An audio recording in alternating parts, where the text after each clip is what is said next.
안녕하세요. 저는 경기도 사는 30대 중반의 직장인 여자입니다. 제가 오늘 이 이야기를 꺼내는 이유는요. 솔직히 아직도 이게 정말 제게 일어난 일인지 믿기지 않아서예요. 주변에 말하기도 민망한 황당한 일을 겪었거든요. 끝까지 들어주시면 감사하겠습니다. 저희 아버지는 30대에 화장품 용기 만드는 공장을 차리셨어요. 화장품 병이나 튜브, 펌프 같은 거 만드는 곳이요. 원래는 20대 때부터 남의 공장에서 사출기 돌리는 일을 하셨대요. 새벽에 출근해서 밤늦게 퇴근하는 생활을 10년 넘게 하시다가 40 되기 전에 이제 내 공장을 해보겠다고 결심하셔서 차리셨대요. 퇴직금에 대출까지 끌어모아서 외곽의 산업단지에 조그만 공장을 하나 얻으셨죠. 처음엔 기계 2세대짜리 정말 작은 곳이었다고 해요. 처음에는 거래처를 잡는 것 자체가 전쟁이었다고 하셨어요. 화장품 회사들을 하나하나 찾아다니면서 명함을 돌리고 샘플을 만들어서 보여주고 단가를 깎아달라는 요구에 밤새 계산기를 두드리셨대요. 문전박대도 많이 당하셨고 납품했더니 불량이 나와 전량 회수하고 새로 만들어 가져다 드린 적도 있었다고요. 그러다가 입소문이 하나둘 나면서 브랜드 측에서 연락을 해오기 시작했고 국내 화장품 시장이 커지면서 거래처가 계속 늘어났어요. 지금은 30년가량 운영하시면서 직원이 50명 가까이 되는 공장이 됐습니다. 아버지가 맨손으로 읽어낸 거예요. 글자 그대로 맨손이요. 어머니는 제가 중학교 때 병으로 돌아가셨어요. 위암이었는데 발견됐을 때는 이미 많이 진행된 상태였어요. 어머니가 아프시기 전까지는 공장 사무실에서 일을 하시면서 아버지를 도우셨거든요. 그 두 분이서 공장을 일으킨 거나 마찬가지였죠. 그런 어머니가 돌아가시고 나서 아버지가 한동안 많이 힘들어 하셨어요. 일을 하면서 외동딸인 저를 혼자 키우셔야 했으니까요. 낮에는 공장에서 기계 돌리시고 저녁엔 서툴게 밥을 차려주시고 나머지 대부분은 제가 알아서 해야 했지만 아버지의 노력과 마음을 알기에 늘 감사했어요. 아버지는 과묵한 분이었어요. 말이 적은 대신 한 번 하시면 꼭 지키시는 그런 타입이죠. 어머니가 돌아가시고 나서 우리 가족은 딱 둘만 남은 거잖아요. 결국 서로한테 기댈 수 있는 건 서로뿐이었어요. 그래서인지 아버지와 저 사이인 굳이 말을 하지 않아도 통하는 게 있었어요. 아버진 저한테 사랑한다는 같은 말씀은 평생 단 한 번도 하지 않으셨어요. 잘했다라는 칭찬도 거의 안 하셨고요. 대신 제가 아프면 일 다 제쳐두고 병원부터 데려가셨고 제가 공부하느라 밤을 새기라도 하면 아무 말 없이 꿀물을 타서 책상 옆에 놓고 가셨어요. 고등학교 졸업식 날엔 아무 말 없이 꽃다발만 들고 와 계셨죠. 꽃 포장도 엉성하고 카드도 없이 그냥 꽃만 쥐고 서 계신 아버지를 보는데 코끝이 찡했어요. 옆에 있던 친구가 아버지 꽃 사오셨네 감동이다 하는데 전 웃으면서 울 뻔했습니다. 그게 아버지의 사랑 표현이었거든요. 저도 아버지한테 어리광은 부리지 않았어요. 어릴 때부터 그래 왔으니까요. 어머니가 계실 때는 그래도 아빠 하면서 안기기도 했는데 어머니 돌아가시고 나서는 저도 모르게 어른이 돼버렸어요. 그래도 집에 가면 꼭 거실에 앉아서 아버지가 올 때까지 기다렸어요. TV를 켜놓고 혼자 소파에 앉아 있으면 현관문 열리는 소리가 나고 아버지가 구두를 벗으시는 소리가 들리고 일어나서 밥상을 차리는 거죠. 둘이서 마주 앉아 같이 저녁 먹는 게 하루 중에 가장 좋은 시간이었거든요. 반찬이 뭐가 됐든 상관없었어요. 세상에 둘뿐인 가족이니까 그 시간만큼은 꼭 지키고 싶었어요. 아버지는 사람 보는 눈이 정확하셨어요. 거래처 사장이든 직원이든 한두 번만 만나보면 저 사람은 된다, 저 사람은 안 된다 딱 판단하셨죠. 30년 동안 사업하시면서 온갖 사람을 다 겪어보신 분이니까요. 한 번은 새로 들어온 영업 담당자가 있었는데 다들 괜찮다고 했거든요. 말도 잘하고 성실해 보인다고. 근데 아버지가 저 친구 눈빛이 걸려, 두고 봐라 하셨는데 석 달 만에 그 사람이 거래처 뒷돈을 받고 있던 게 들통이 났어요. 아버지의 감이라는 게 단순한 직감이 아니라 수십 년 경험에서 우러나온 거더라고요. 전 아버지의 그 단호한 면이 가끔 무섭기도 했어요. 평소에는 그렇게 말없고 조용한 분이 누군가가 선을 넘는 순간 완전히 다른 사람이 되시거든요. 눈빛부터가 달라지니까요. 그럼에도 한 가지, 한번 믿은 사람한테는 끝까지 가시는 분이기도 해요. 설령 배신을 당하셔도 내가 사람을 잘못 본 거지 하시면서 자기 탓을 먼저 하셨어요. 그런 반면에 아버지를 한 번 배신한 사람한테는 절대 두 번 기회를 주지 않으셨어요. 아버지는 원칙이 무너지면 다 무너진다 라고 하시면서 한치의 양보도 하지 않으셨죠. 아버지의 그런 신념과 태도 때문에 공장의 질서가 유지됐다고 생각해요. 저는 어릴 때부터 그림 그리는 걸 좋아해서 대학은 시각 디자인과로 갔어요. 아버지가 하고 싶은 걸 하라고 하셨거든요. 그렇지만 대학교 방학 때마다 공장에 가서 아버지 일을 도왔어요. 납품 서류 정리하고 거래처 전화 받고 출하 일정 체크하고 이런 것들이요. 처음에는 아르바이트 삼아서 한 거였는데 하다 보니까 공장이 어떻게 돌아가는지가 머릿속에 들어오더라고요. 어떤 거래처가 물량이 많은지, 어떤 제품 라인이 수익이 좋은지 그런 게 자연스럽게 몸에 배게 된 거예요. 졸업하고 나서 디자인 쪽으로 취직할까 고민하고 있었는데 아버지가 어느 날 저녁에 조용히 말씀하셨어요. 윤지야, 네가 옆에 있어주면 아빠는 든든할 것 같다. 그 한마디에 마음이 기울었어요. 어차피 화장품 용기 회사에서 디자인은 핵심 업무거든요. 브랜드 고객사가 원하는 용기 형태를 잡아주고 금형 도면을 검토하고 인쇄 시안을 만드는 일을 제가 맡게 됐어요. 전공이 얼추 맞았죠. 거기에 생산 관리까지 같이 하게 되면서 회사에서 아버지 다음으로 전체 흐름을 꿰뚫는 사람이 되었어요. 남편을 만난 건 제가 다니던 헬스장에서였어요. 공장 일이 체력 소모가 크다 보니 어깨랑 허리가 자주 뭉쳤거든요. 주변에서 운동 좀 하라고 해서 퇴근 후에 다닐 수 있는 헬스장을 등록했죠. PT를 신청했는데 배정된 트레이너가 바로 남편이었어요. 첫 수업 때 안녕하세요. 오늘부터 담당할 최준혁입니다.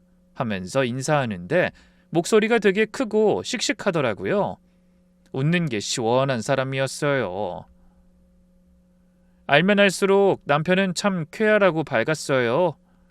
운동하다 힘들면 할 수 있어요. 딱 하나만 더요. 하면서 옆에서 같이 힘을 주고 제가 자세를 잘 잡으면 너무 좋아요. 감 잡으셨으니 이제 됐어요. 하면서 오버 리액션을 해줬어요. 같이 있으면 자연스럽게 기분이 좋아지고 웃음이 나게 하는 사람이었습니다. 운동 끝나면 항상 오늘 고생 많으셨어요? 하면서 환하게 웃어줬고요. 솔직히 저는 아버지 밑에서 일하다 보니 주변에 딱딱한 사람들 뿐이잖아요. 거래처 사장님들, 공장 기사님들 등 업무적인 대화 말고 누군가와 편하게 수다를 떤 게 언제인지도 기억이 나지 않았거든요. 그런데 남편은 완전히 다른 세상 사람 같았어요. 에너지가 넘치고 웃음이 많고 사소한 것에도 재밌게 반응해 주니까 같이 있으면 제가 다른 사람이 된 것 같았달까요? 무거운 어깨가 내려가는 느낌이었어요. PT가 끝나고 남편이 어느샌가 오늘도 고생하셨어요. 내일도 화이팅이에요. 같은 문자를 보내주기 시작했는데 문자를 주고받다 보니 자연스럽게 운동 이야기 말고 일상적인 연락도 하게 됐어요. 뭐 드셨어요? 퇴근은 하셨어요? 이런 사소한 안부가 쌓이다 보니까 자연스럽게 가까워졌죠.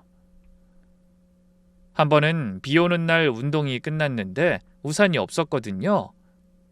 그랬더니 남편이 자기 우산을 건네주면서 전 비 맞으면 근육이 더 커져요 하는 거예요. 유치한데 전 그런 유머가 웃기더라고요. 또 한 번은 제가 공장 일 때문에 스트레스를 많이 받은 날이 있었어요. 큰 거래처의 요청으로 갑자기 납기일이 꼬여버려서 아버지한테 혼나고 거래처한테 사과 전화하고 생산팀이랑 야근하고 엉망인 날이었죠. 그날 운동하러 갔는데 갑자기 눈물이 나왔어요. 그걸 본 남편이 아무 말 없이 와서 물 한 잔 갖다 주고 옆에 서서 기다려줬어요. 그 섬세하고도 묵묵한 마음이 저에겐 크게 와닿았던 것 같아요. 그 뒤로 밥도 같이 먹고 운동 쉬는 날에도 만나고 퇴근하면 전화로 1시간씩 이야기하고 그러다 자연스럽게 사귀기 시작했습니다. 사귀면서 알게 된 건데 남편은 사실 가정 형편이 넉넉하지 않았어요. 부모님이 일찍 이혼하셨고 어머니 밑에서 자랐는데 어머니도 형편이 어려워서 남편은 고등학교 졸업하자마자 바로 일을 시작했다고 했어요. 헬스장에서 청소하는 것부터 시작해서 자격증 따고 트레이너가 된 건데 남편은 그 이야기를 할 때 힘들었다는 티를 절대 내지 않았어요. 오히려 난 내 몸으로 먹고 사는 거라 떳떳하다 라고 했는데 전 그 말이 참 멋있게 느껴졌어요. 저도 아버지 이야기를 종종 했어요. 공장 일을 하시는 것도 아버지가 어떤 분인지도요. 남편은 그 이야기를 들을 때마다 관심을 보였어요. 아버지가 화장품 용기를 만드는 일을 하신다고? 공장 직원이 50명이나 돼? 대단하시다 정말. 이러면서요. 그러더니 어느 날은 눈을 반짝이면서 이러더라고요. 그런 아버지가 계신 게 정말 대단하다. 나도 빨리 아버님을 한번 만나 뵙고 싶어. 진심으로 궁금해하는 것 같았어요. 그래서 사귄 지 1년쯤 됐을 때 남편을 아버지께 소개했습니다. 아버지가 뭐 하는 분이죠? 라고 하셔서 헬스장 트레이너요. 라고 했더니 표정이 미묘하게 변하시더라고요. 대놓고 싫은 티를 내신 건 아닌데 잠깐 멈칫하셨거든요. 그리고 남편을 똑바로 쳐다보시면서 단도직입적으로 물으셨어요. 안정적인 직업은 아닌데 앞으로 계획이 뭐예요? 분위기가 확 차가워졌어요. 저는 속으로 아버지 또 시작이시다 싶었는데 남편이 등을 꼿꼿이 세우고 대답했어요. 저도 알고 있습니다. 그래도 제 일에 자부심이 있고요. 사람 몸을 건강하게 만드는 일이 보람 있습니다. 앞으로도 이 분야에서 이름을 알릴 때까지 계속 성장하고 싶습니다. 당당했어요. 비굴하게 아버지 비위를 맞추는 것도 아니고 그렇다고 건방지게 구는 것도 아니고 자기 일에 대한 프라이드가 있는 사람처럼 보였어요. 밥 먹는 내내 남편이 싹싹하게 반찬도 덜어드리고 아버지 잔입이면 바로 물을 따르고 이야기할 때 눈을 딱 마주치면서 경청하니까 분위기가 조금씩 풀렸어요. 결정적으로 아버지가 마음을 여신 건 남편이 저를 대하는 태도 때문이었어요. 아버지 앞에서도 자연스럽게 제 손을 잡고 제가 물 마시려고 하면 먼저 따라주고 저를 볼 때 눈빛이 다정했거든요. 아버지 입장에서는 외동딸을 소중히 해주는 게 가장 중요했을 거예요. 어머니 없이 혼자 키운 딸이니까요. 헤어지고 나서 아버지가 저한테 전화하셨는데 그래, 나쁜 놈은 아닌 것 같다 하시더라고요. 아버지 입에서 그 정도면 합격이었어요. 아버지를 만난 이후로 본격적인 결혼 이야기가 나왔는데 아버지가 네가 좋으면 된다 라고 허락해 주셨어요. 결혼 준비는 아버지가 다 해주셨어요. 예식장 예약부터 혼수, 신혼집 전세 자금까지 전부요. 남편네 쪽에서는 사정이 어려워서 많이 보태지 못했는데 아버지는 그거에 대해서는 한마디도 하지 않으셨어요. 남편은 제가 꼭 갚겠습니다, 아버님 하면서 몇 번이나 고개를 숙였고요. 아버지는 갚을 건 없다. 우리 윤지 잘 돌봐줘라 라고만 하셨어요. 결혼식이 끝나고 아버지가 조용히 저한테 말씀하셨어요. 좋은 놈인 것 같긴 한데 이 사람은 두고 봐야 한다. 네가 잘 판단해라. 결혼했다고 영원히 끝은 아니니까. 그때는 그냥 아버지의 걱정이라고만 생각했어요. 늘 그러시니까요. 결혼하고 처음 6개월은 나쁘지 않았어요. 남편은 매일 헬스장에 출근했고 퇴근하면 밝은 목소리로 집에 들어왔어요. 쉬는 날이 맞으면 같이 장보러 마트에 가고 저녁에는 나란히 소파에 앉아서 예능 프로그램을 보면서 깔깔 웃고 평범하지만 편안하고 안정적인 신혼이었어요. 그때까지만 해도 정말 모든 게 다 행복했죠. 근데 반년이 넘어가면서 슬슬 이상한 점이 보이기 시작했어요. 남편이 오늘은 회원 일정이 바뀌어서 쉰다 하면서 집에 있는 날이 점점 많아지더라고요. 처음엔 그러려니 했는데 한 달에 서너 번은 출근 날에도 안 나가는 거예요. 그저 거실에서 핸드폰만 하고 있는 겁니다.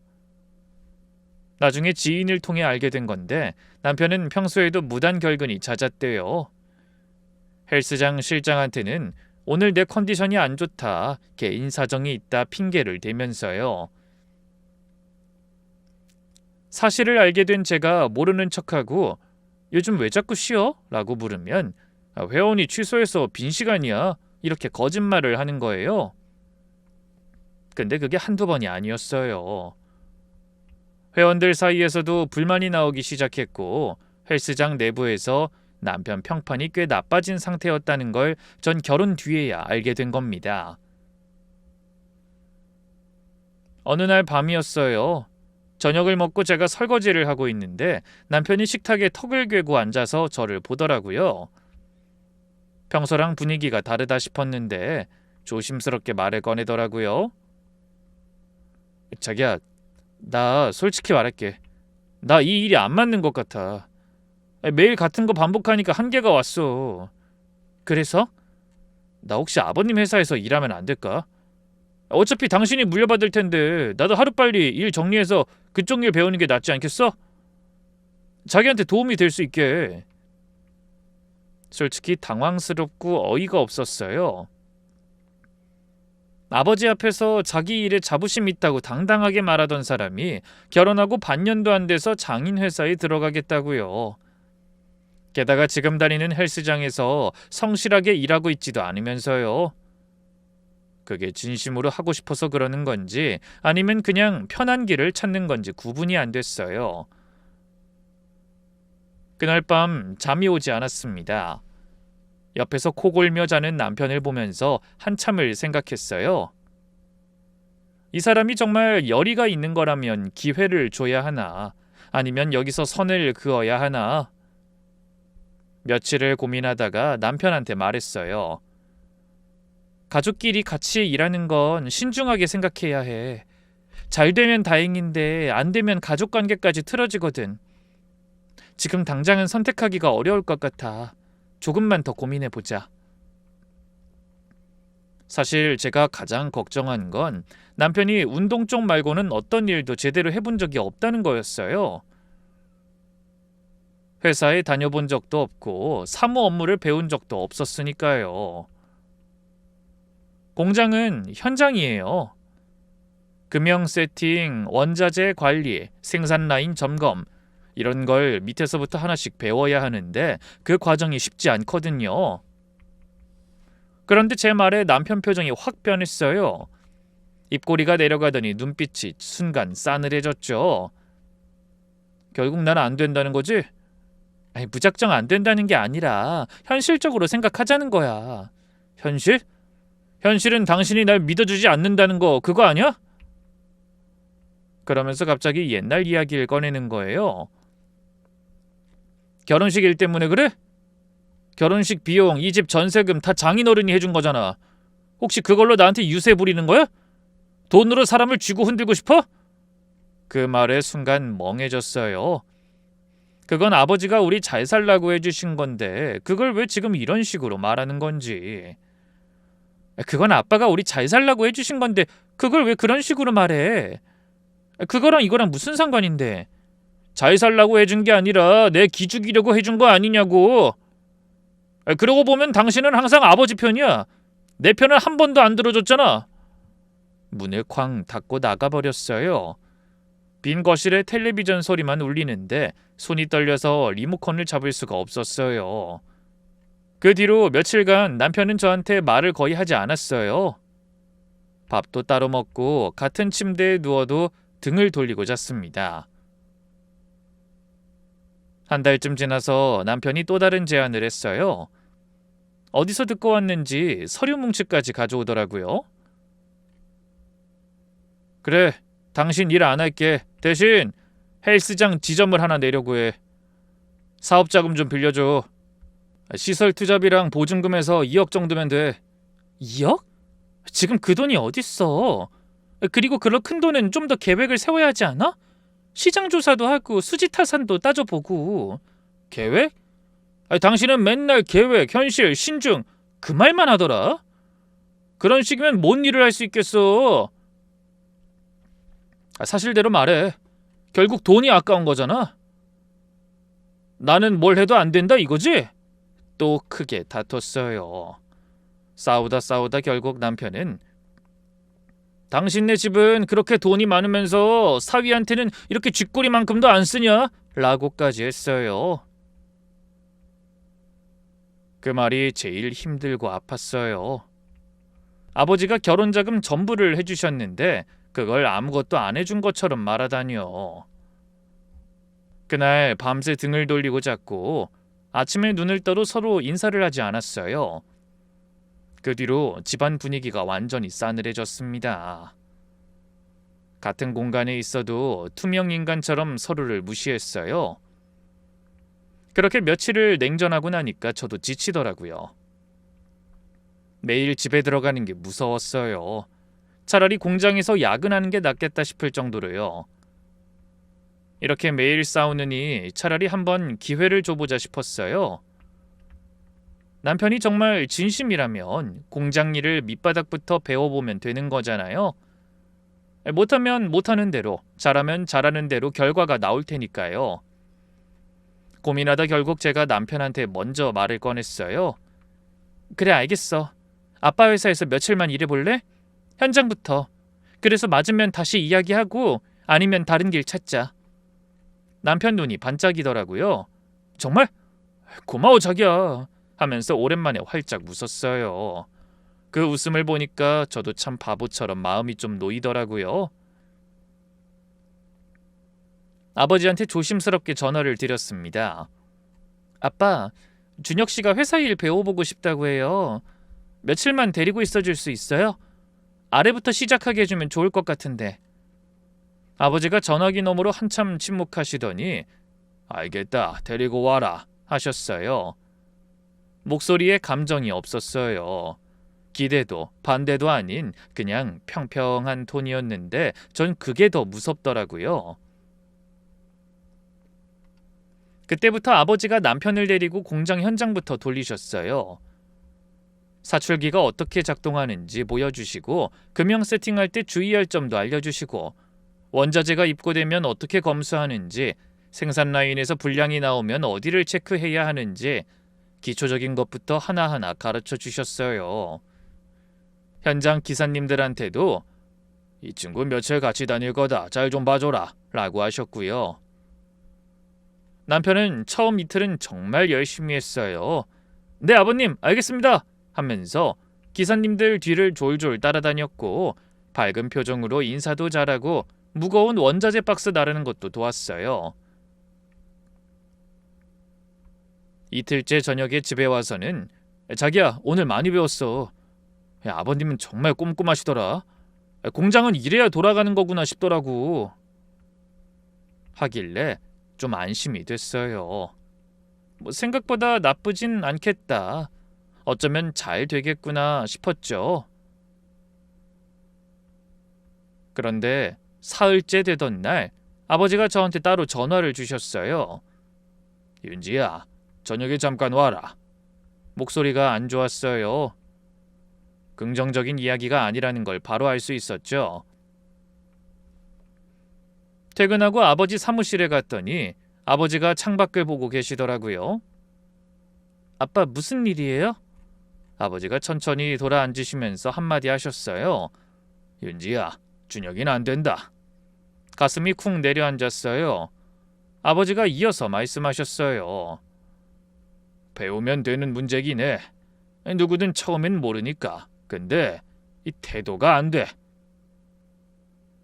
자기가 힘든 건 안 하려고 하고 어떻게든 쉬운 자리로 올라갈 생각만 해. 구체적으로 뭐가 있었어요? 현장 기사들한테 이런 건 제가 안 해도 되지 않아요 그랬다더라. 세팅하는 거 보여주는데 핸드폰을 보고 있었다고 하고, 점심시간에 기사들이랑 같이 밥 먹자니까 자기는 원하는 메뉴가 있다며 혼자 나가서 따로 먹었다더라. 아버지가 그 말을 하실 때 표정이 담담하셨어요. 화가 나셨다기보다는 이미 결론을 내린 사람의 얼굴이었어요. 30년 동안 수많은 직원을 봐오신 아버지의 판단이었으니까요. 마음이 무거웠지만 아버지 판단이 틀린 적은 없었습니다. 집에 돌아와서 남편한테 말했어요. 최대한 감정이 상하지 않게 부드럽게요. 여러 가지로 생각해 봤는데 아무래도 회사는 좀 어려울 것 같아. 다른 방법을 같이 찾아보자. 남편이 한참 아무 말 없이 저를 쳐다봤어요. 눈빛이 점점 차가워지더니 이렇게 말하더라고요. 결국 장인어른이 날 안 받아주시려고 하나 보네. 사위인데도. 그게 아니라. 아니긴 뭐가 아니야. 처음부터 나를 부족한 놈으로 본 거잖아. 당신도 아버지도 내가 노력한 건 보지도 않고. 됐다. 그리고 방에 들어가서 문을 닫아버렸어요.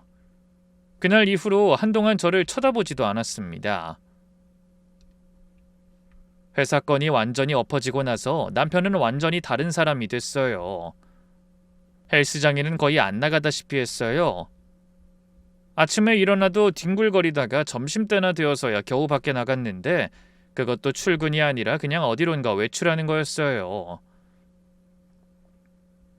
어디가? 하면 좀 나갔다 올게. 그게 끝이에요. 결국 헬스장에서 해고 통보를 받았습니다. 남편은 내가 그만둔 거야. 실장이 나한테 이리라 저리라 하는 게 견딜 수 없어서 라고 했지만요. 나중에 헬스장 쪽에서 돌려 들은 건 무단결근이 너무 잦아서 회원 인수인계도 안 되고 태도도 불성실해서 더 이상 데리고 있을 수 없다는 판단이었다는 거예요. 안 그래도 평판이 나빠진 상태에서 마지막 기회를 줬는데도 그런 식으로 일했다고 하더라고요. 직업을 잃고 나서 남편은 하루 종일 집에서 핸드폰만 했어요. 소파에 누워서 유튜브를 보거나 게임을 하거나 저녁 때쯤 되면 배고프다면서 배달 음식을 시키고 다 먹으면 또 소파로 가서 눕고 제가 다른 일이라도 알아보자, 같이 찾아볼까? 하면 짜증 섞인 목소리로 알아서 할 테니까 잔소리 좀 그만해 하고 돌아 누웠어요. 한 번은 제가 구인 사이트에서 트레이너 모집 공고를 몇 개 찾아서 보여줬는데 남편이 핸드폰을 거칠게 밀어내면서 내가 알아서 한다니까 이러더라고요. 알아서 하겠다면서 하는 건 아무것도 없었어요. 외박도 많아졌어요. 친구 만난다, 선배 만난다 하면서 저녁에 나가서 새벽에 들어오거나 아예 다음날 오후에야 들어오는 날도 있었어요. 어디서 뭘 하는지 물으면 남자들끼리 술 마신 거야, 뭘 그렇게 따져? 이러면서 화를 냈고요. 술 냄새를 풍기면서 새벽 3시에 현관문을 열고 들어올 때면 전 이불 속에서 자는 척을 했어요. 눈을 뜨면 또 싸움이 될 테니까요. 그러면서 생활비는 전부 제 카드로만 나갔어요. 남편 통장에는 잔고가 바닥이었고 벌어오는 돈은 없었으니까요. 마트 장보기, 공과금, 보험료, 핸드폰 요금까지 전부 제가 냈어요. 남편이 카드를 쓴 내역을 보면 편의점, 카페, 술집 같은 곳이 찍혀 있었는데 따지면 또 싸움이 되니까 참았어요. 속으로 삭히면서요. 그러다 한 번은 정말 못 참겠어서 진지하게 이야기했어요. 우리 이렇게 살면 안 될 것 같아. 당신은 일도 안 하고 나한테 말도 안 하고 밖에서 뭘 하는지도 모르겠고 이게 결혼 생활이야? 남편이 핸드폰을 내려놓고 저를 봤어요. 눈빛이 차갑더라고요. 네가 날 이렇게 만든 거야. 나한테 아무 기회도 안 주면서 뭘 바라는 건데. 도저히 참을 수가 없었어요. 몇 달째 쌓여온 게 한꺼번에 올라왔습니다. 이젠 솔직하게 말해보자. 기회를 안 준 게 아니라 당신이 못 잡은 거야. 아빠 회사 가서 며칠 있어 봤잖아. 현장 일이 귀찮고 더럽다면서 대충 한 게 누군데? 그걸 왜 나한테 돌려? 당신이 기본만 했어봐. 일이 이렇게 되나? 남편 얼굴이 일그러지더라고요. 뭔가 반박하려다가 입을 열었다 닫았다 하더니 벽을 주먹으로 한 대 쳤어요. 쿵 하는 소리가 사방에 울렸죠. 그리곤 현관문을 열고 나가버렸어요. 쾅 하는 소리가 또 울리고 나서 집이 조용해졌어요. 저는 남편이 나간 후 혼자 한참을 서 있었습니다. 그날 이후로 대화라는 게 완전히 사라졌어요. 같은 집에 사는데 남남보다 못한 사이가 된 거예요.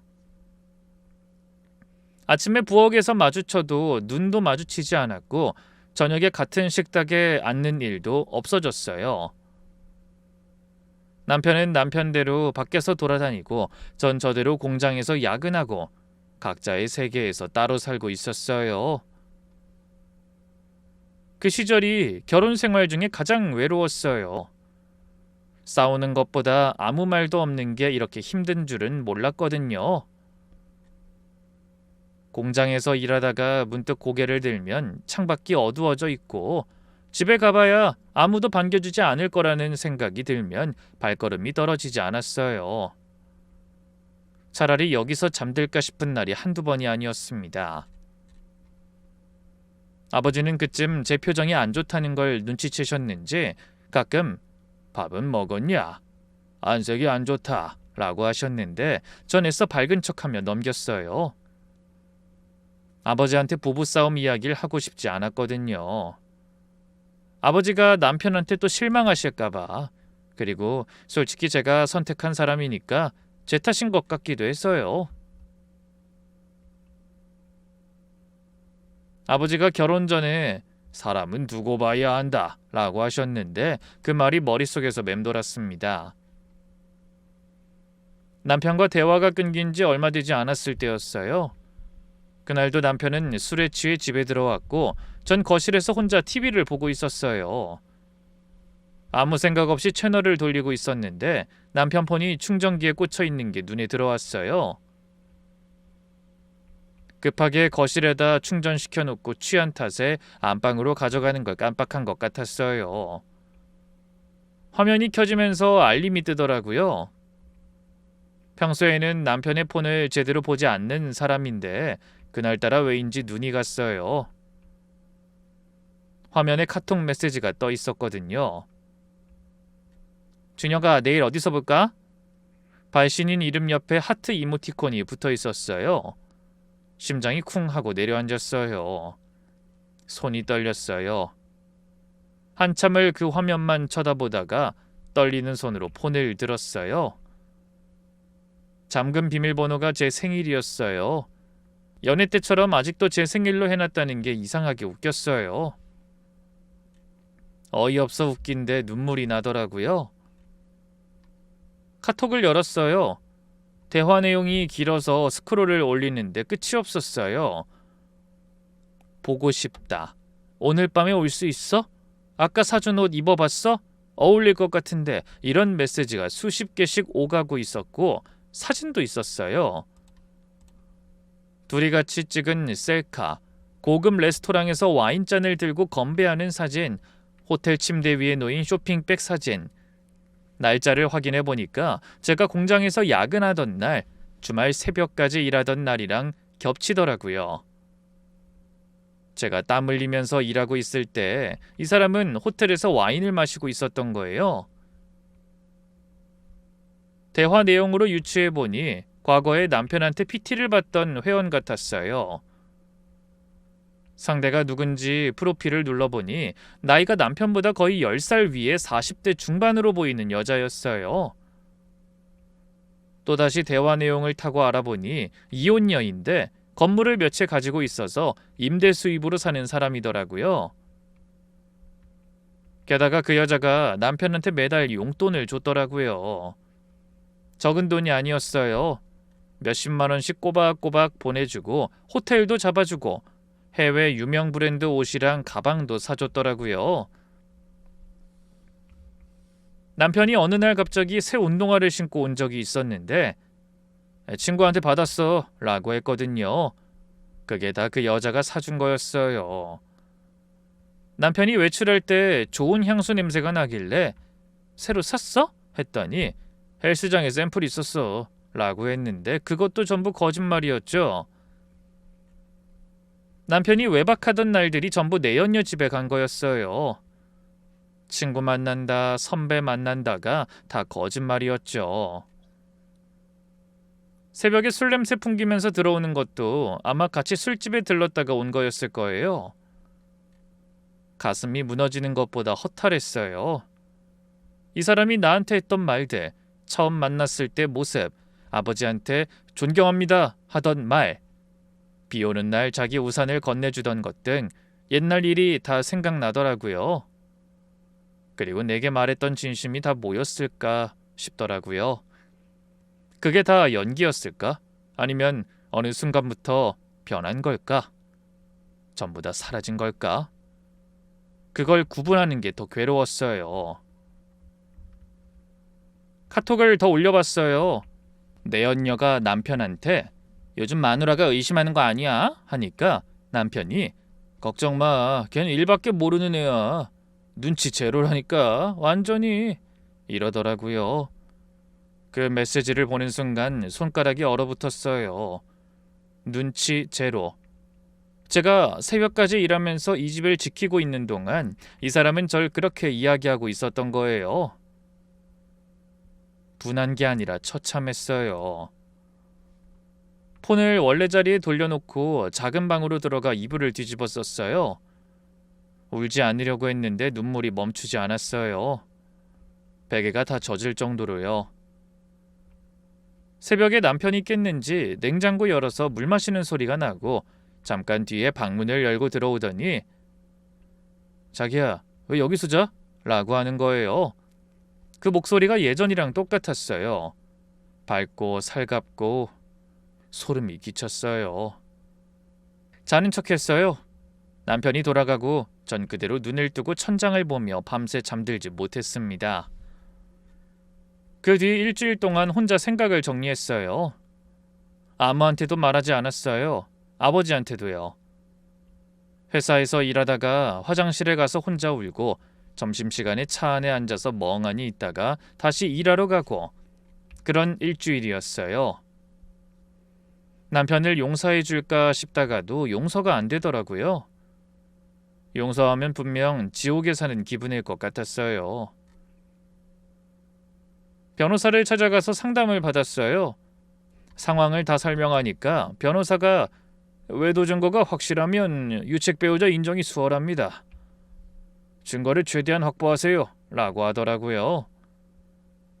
안 그래도 남편 폰에서 외도 증거를 따로 제 핸드폰에 저장해뒀거든요. 모든 준비가 끝나고 남편한테 이혼하자고 했어요. 저녁에 거실에 마주 앉아서 증거를 테이블 위에 올려놨어요. 프린트한 카톡 캡처, 사진 몇 장, 남편이 한 장씩 들어서 보더라고요. 처음에는 당황하고 어쩔 줄 몰라 하더니 다 보고 나서는 탁 내려놓으면서 이러는 거예요. 그래, 넌 날 이 지경으로 만들어놓고 이혼하자고 해? 차라리 잘 됐다.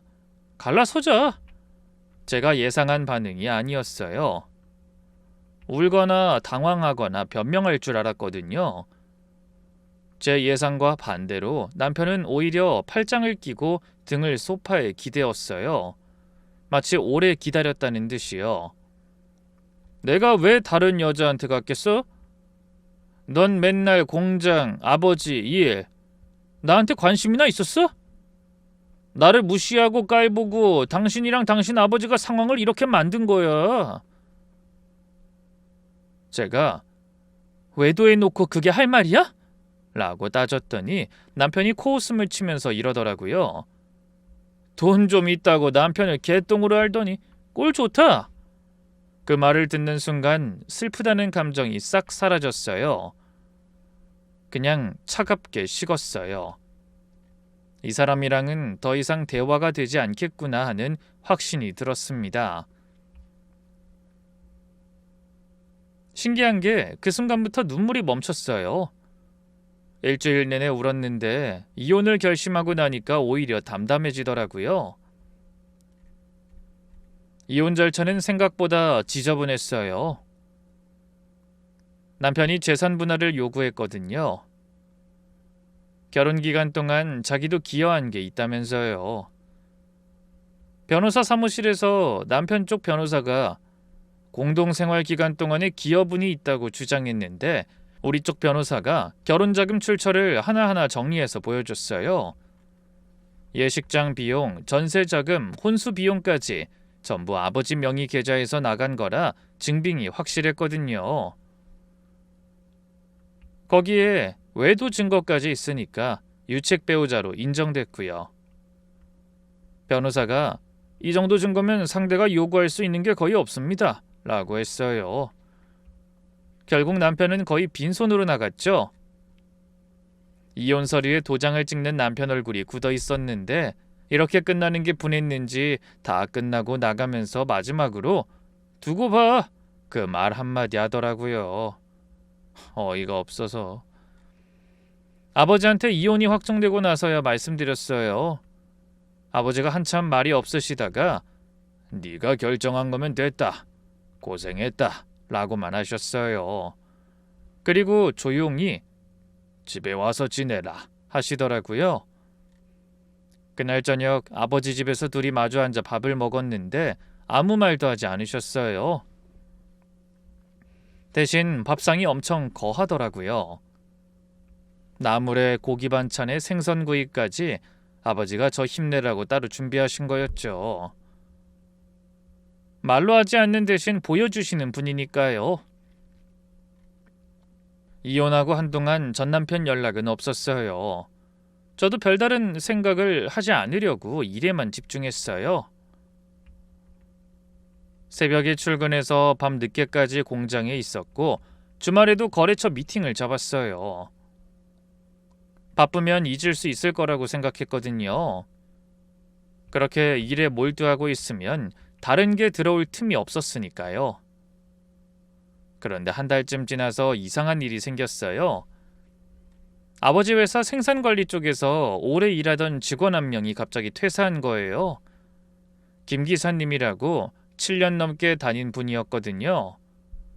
생산 라인 관리를 맡고 있던 베테랑이었는데 퇴사 사유가 개인 사정이었어요. 아버지도 아쉬워하셨어요.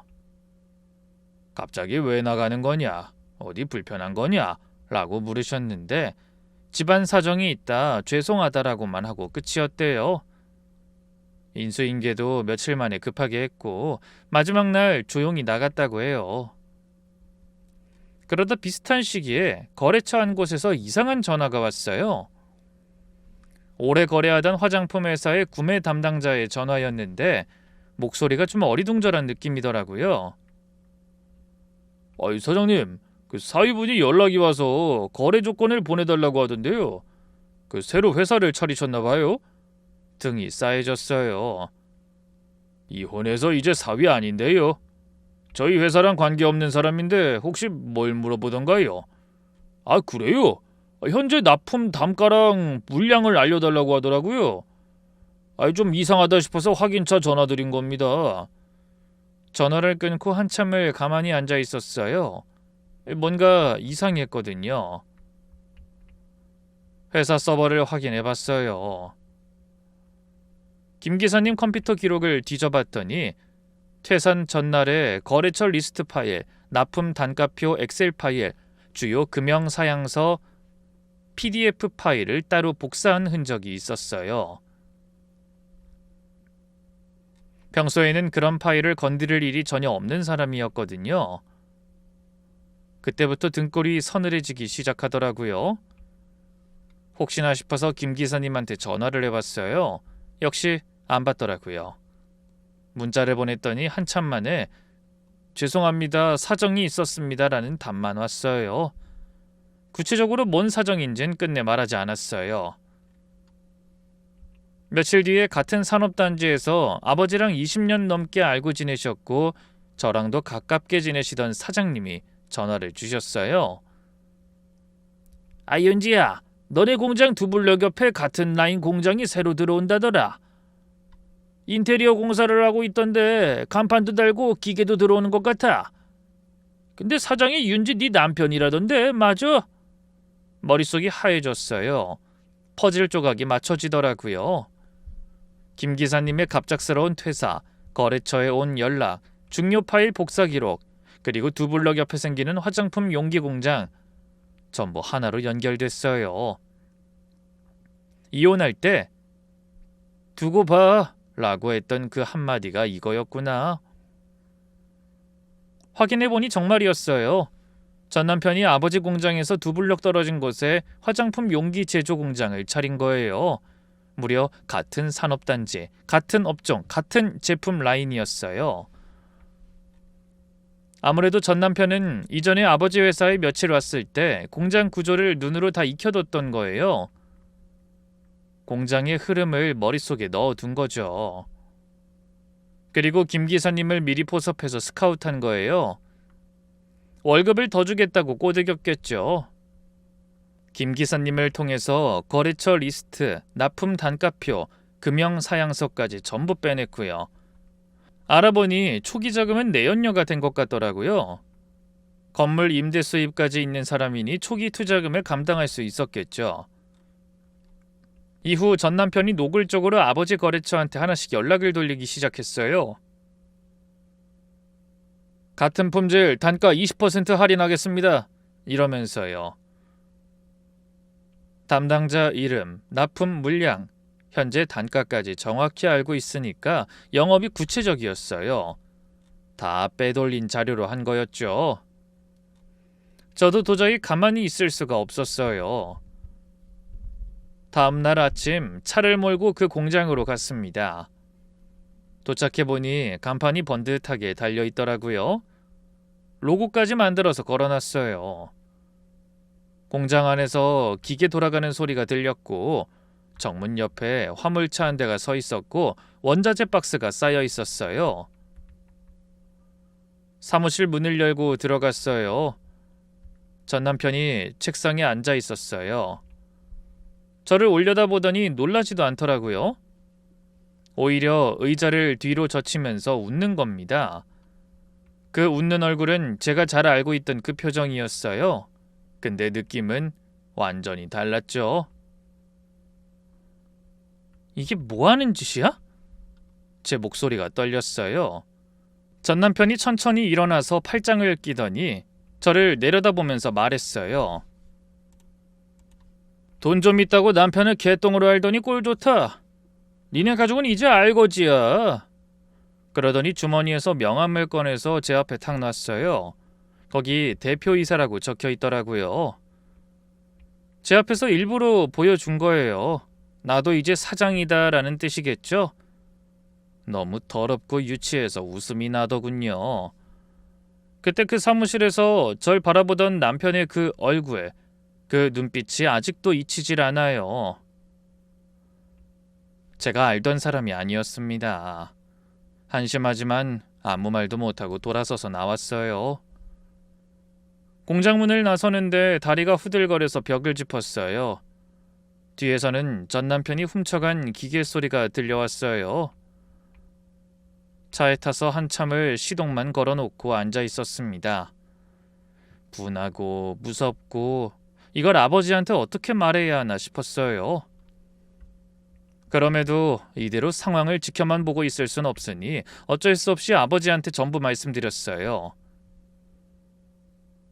전 남편이 한 말, 김 기사님 포섭, 자료 유출, 옆에 공장 차린 것, 거래처한테 영업 돌린 것까지 전부요. 제 이야기를 들은 아버지 얼굴이 점점 굳어가는 게 보였어요. 그렇게 이야기하는 동안 한마디도 하지 않고 듣기만 하셨죠.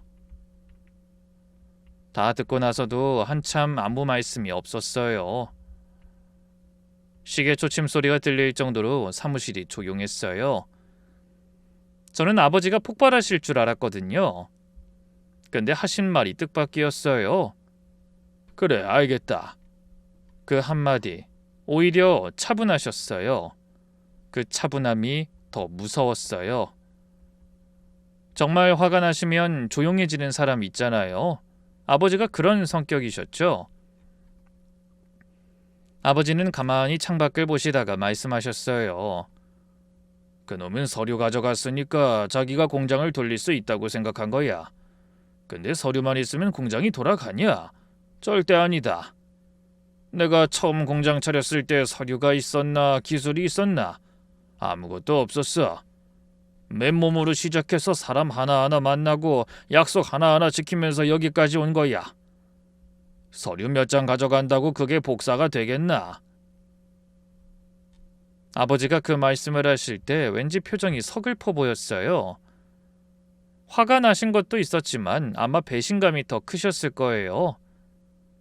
사위로 받아들인 사람이잖아요.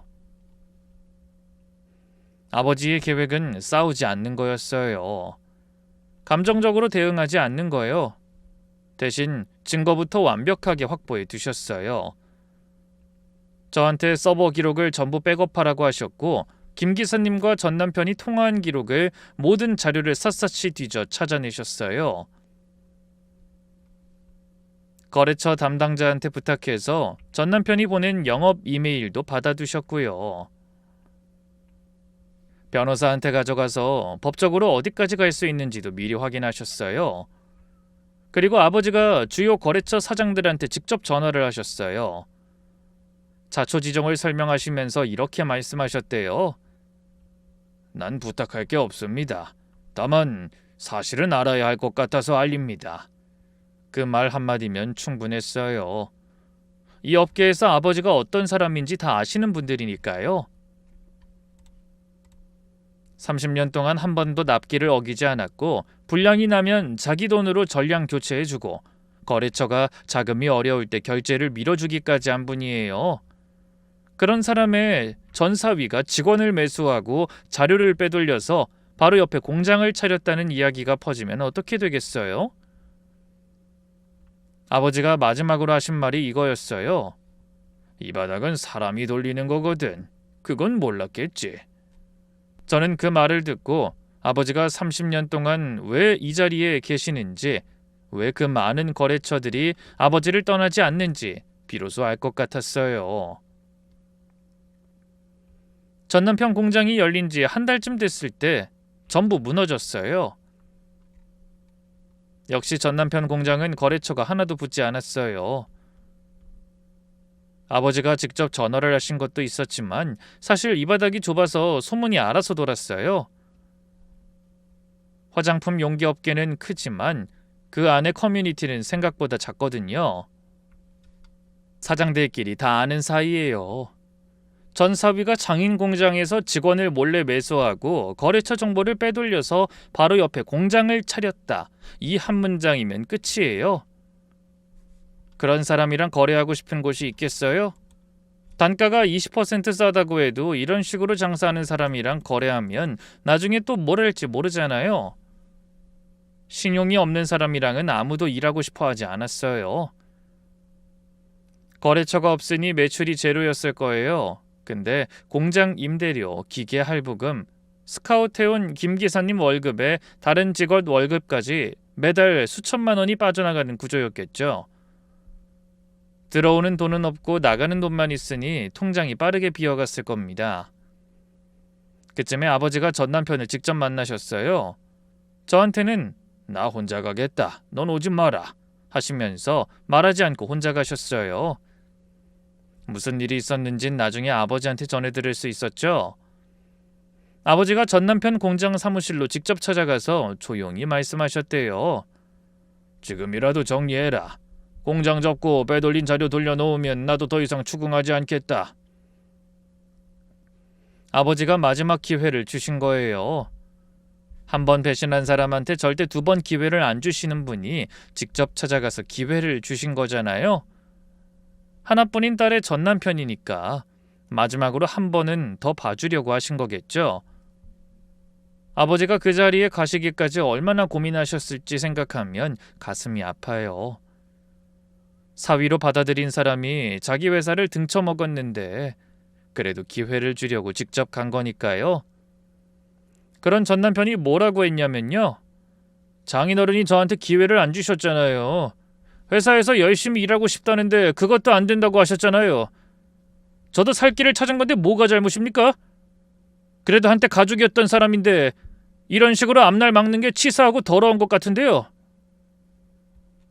반성은커녕 오히려 따졌대요. 자기가 이 지경이 된 게 아버지 탓이라는 식으로요. 아버지가 그 말을 듣고 자리에서 일어나셨대요. 알겠다. 그럼 나도 내 방식대로 하마. 그리고 바로 나오셨다고요. 그 다음날 아버지가 변호사를 통해 형사고소장을 접수하셨어요. 영업비밀, 침해와 부정경제방지법 위반으로요. 증거는 이미 다 확보해둔 상태였으니까요.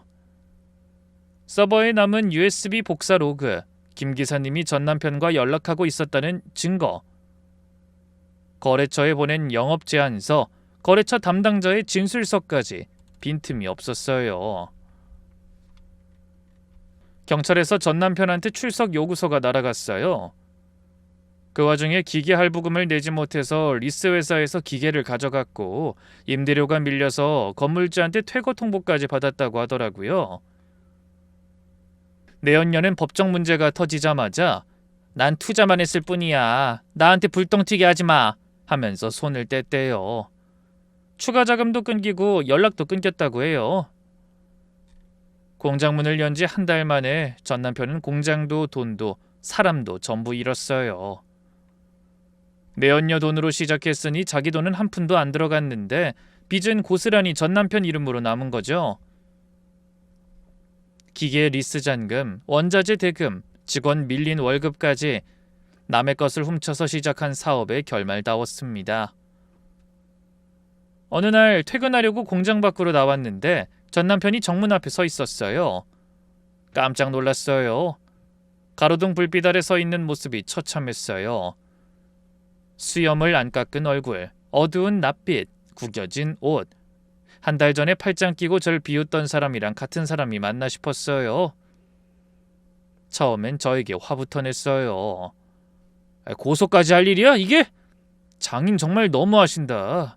날 완전히 매장시키려고 작정하셨어. 그치? 아주 고래고래 소리를 지르더라고요. 주차장에 있던 직원 몇 명이 이쪽을 쳐다볼 정도로요. 제가 아무 반응하지 않으니까 한참을 혼자 소리치다가 목소리가 점점 작아지더니 그 자리에 주저앉았어요. 아스팔트 바닥에 그냥 풀썩 앉더라고요. 고소 취하해줘. 제발. 형사처벌 받으면 나 끝이야. 전과자가 되면 어디 가서 일도 못해. 그러다 울기 시작했어요. 코를 훌쩍이면서 이런 말을 하더라고요. 그래 나도 알아. 내가 잘못한 거. 근데 난 네 옆에서 맨날 아무것도 아닌 놈이었잖아. 장인은 회사 사장이고 넌 가족 일 물려받은 운 좋고 능력 있는 사람이고 난 당신네 집안에서 난 항상 부족한 놈이었어. 그게 얼마나 초라한지 넌 모를 거야. 그래서 내 이름으로 된 뭔가를 갖고 싶었어. 그게 그렇게 잘못된 거냐고.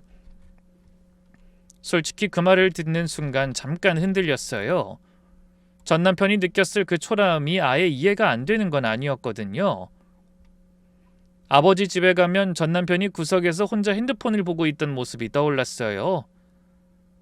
아버지랑 저는 공장 이야기를 하고 있고 전 남편은 끼어들 데가 없었겠죠. 그 자리에서 작아지는 기분이 어땠을지 아예 상상이 안 되는 건 아니었어요. 근데 바로 다음 순간 아버지 얼굴이 떠올랐어요. 아버지가 마지막으로 기회를 주시러 갔는데 반성은커녕 오히려 따졌다는 그 이야기가요. 제게 니네 가족은 알거지야 하면서 비웃던 그 얼굴도 떠올랐죠. 다 듣고 나서 입을 열었어요. 너 그 말 아버지한테도 했더라? 기회를 안 줬다고? 근데 아버지가 마지막으로 직접 찾아갔잖아. 공장 접으라고. 그럼 넘어가 주겠다고. 넌 그것도 뻔뻔하게 따졌잖아. 넌 마지막 기회도 스스로 저버린 거야. 기회는 수십 수백 번 있었는데 저버린 건 너라고. 전 남편이 고개를 들어서 절 쳐다봤어요. 궁색하고 초라한 얼굴이었죠. 넌 초라한 게 아니라 비겁한 거야. 내 아버지 등에 칼을 꽂는 방법밖에 몰랐던 거잖아. 거래처를 훔쳐서 바로 옆에 공장을 차려서 보란듯이 무너뜨리겠다는 그 생각이 너무 한심해. 그게 네가 찾은 마지막 살 길이란 것도. 전 남편이 고개를 떨구고 아무 말도 하지 못하더라고요. 바닥만 보고 있었어요. 저는 돌아서면서 마지막으로 이렇게 말했어요. 니네 가족 알거지 될 거다 그랬지? 잘 봐, 알거지가 된 게 누군지. 그리고 너 이제 내 남편 아니잖아. 장인이란 말 입에 올리지 마. 저는 돌아보지 않고 걸었어요. 차에 타서 주차장을 빠져나오는데 룸미러에 전 남편이 여전히 바닥에 앉아있는 게 보였어요. 가로등 불빛 아래 혼자 쭈그려 앉아있는 모습이 너무나 작아 보였어요. 그게 전 남편을 본 마지막이었어요. 검찰 송치 후 부정경제방지법 위반으로 기소됐고 벌금형이 나왔어요. 금액이 적지 않았어요. 거기에 민사소송도 따로 진행됐고요. 아버지가 빼돌린 자료로 인한 영업 손실, 직원 이탈에 따른 비용까지 다 청구하셨거든요. 전 남편이 갚을 능력이 있는진 모르겠지만 법적으로 책임은 확실히 진 거예요. 스카우트 해갔던 김 기사님도 조사를 받았다고 들었어요. 그 동네에서는 완전히 매장당한 거죠. 그 일이 있고 나서 어느 정도 시간이 지났어요. 전 여전히 아버지 회사에서 일하고 있어요. 요즘은 아버지가 저한테 조금씩 경영을 넘기고 계세요. 이제 네가 해라 하시면서요. 바쁜데 보람이 있어요. 아버지가 만들어 놓으신 걸 제가 이어가는 게 뿌듯하고요. 이번 일을 겪고 아버지는 오히려 더 힘을 내셨어요. 30년 지켰는데 이 정도에 무너질 내가 아니다 하시더라고요.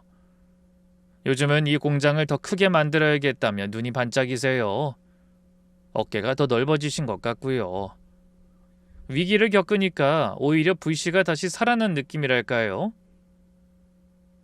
하긴 아버지는 원래 그런 분이에요. 어려울수록 더 강해지시는. 전 남편은 다른 지역으로 갔다고 들었어요. 벌금하고 손해배상 때문에 당분간 경제적으로 힘들 거라고 변호사가 말하더라고요. 뭘 하고 있는지는 모르겠어요. 알고 싶지도 않고요. 한때는 매일 보던 얼굴인데 이젠 이름만 들어도 아무 감정이 없어요.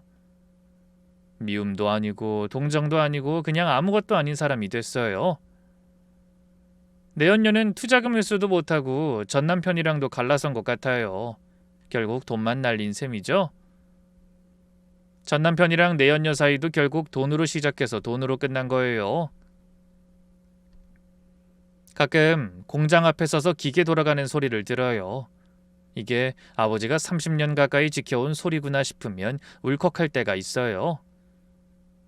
이 소리가 있기까지 아버지가 얼마나 많은 새벽을 혼자 보내셨을까, 얼마나 많은 사람한테 고개를 숙이셨을까 생각하면 코끝이 시큰해지거든요. 이 소리는 절대 그 누구도 훔쳐갈 수 없을 겁니다. 감사합니다.